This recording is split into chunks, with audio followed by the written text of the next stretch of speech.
Right. So x times x squared is x cubed, right? X times 4x will give us plus 4x squared. This one times this one will give us plus 16x. This one times this one will give us minus 4x squared. This one times this one will give us minus 16x. And this one, the last two, this one times this one will give us minus 64.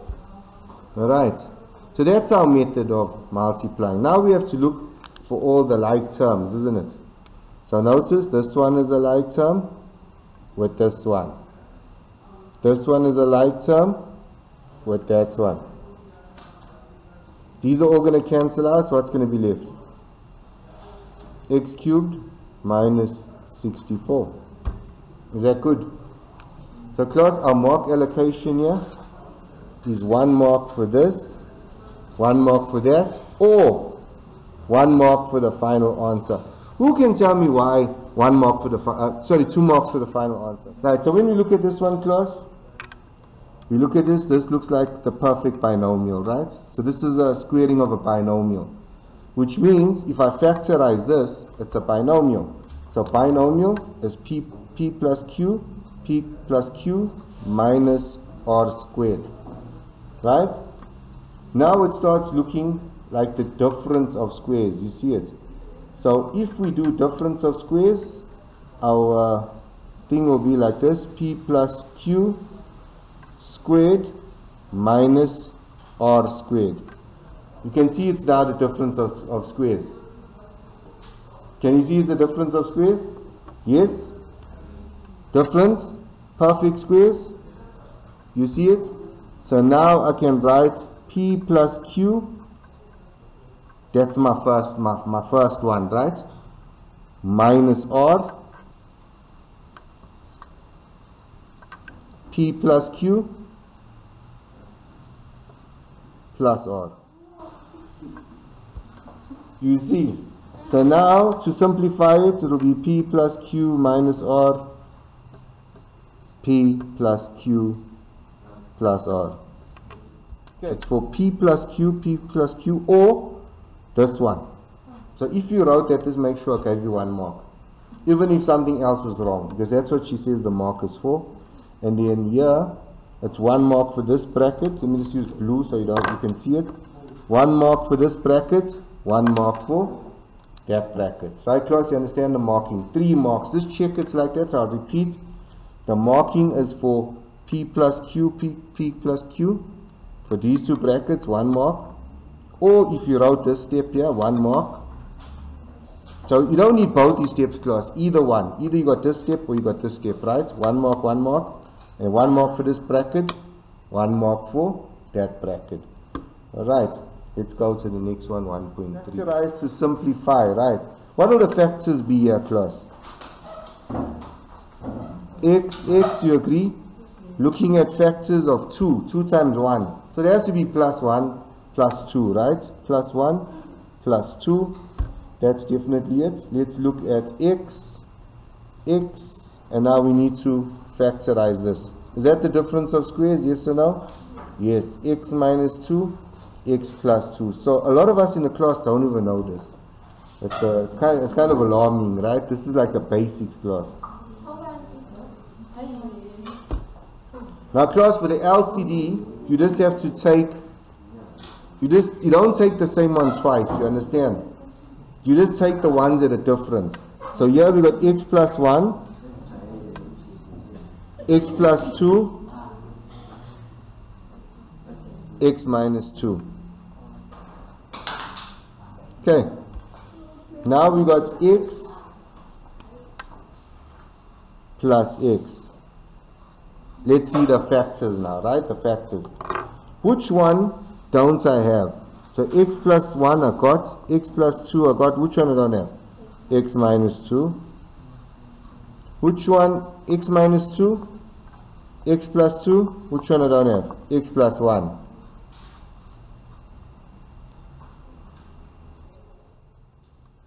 You see how easy the stuff is.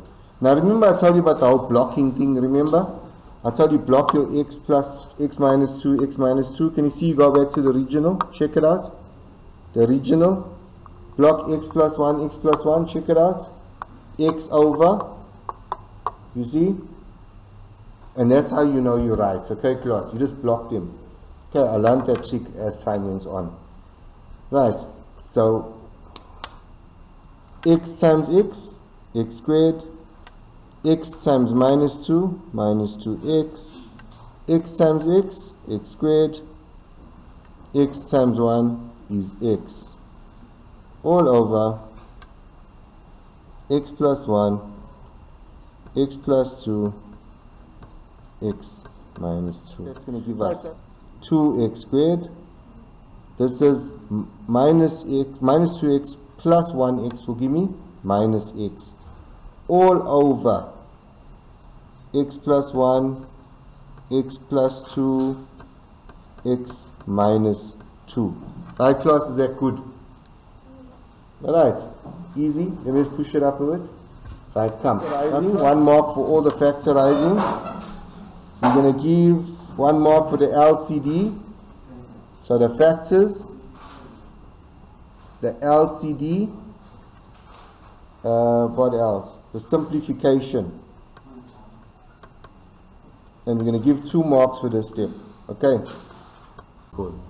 Right, so class, this one's a simultaneous equation. The first thing we're going to do is x is equal to, take the plus 2y over to the other side. It becomes minus 2y plus 4. We call this equation 1a, and it came out of equation 1. So substitute 1a into 2. So we got equation 2 is this one.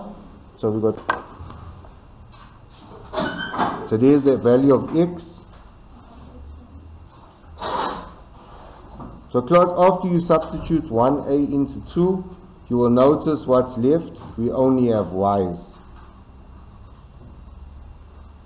We only have y's, okay? So we have 4 times minus 2y minus 8y. 4 times 4 is 16 plus 5y equals 1. Is that good? Right, so where's our mark? Our mark is for the substitution. Right, class? Mark is for the substitution. Yes. Right? Okay, come. Take your minus 8y plus 5y is minus 3y. 1 plus 16 will be minus 16. You're going to get 3y equals minus 15. Y is equal to 5. The mark is for the 5. Oh, sorry. Sorry, I made a mistake.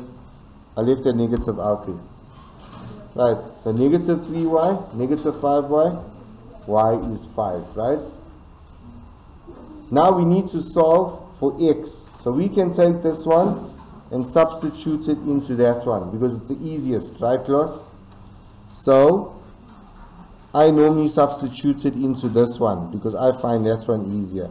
So x is equal to minus 2, 5 plus 4.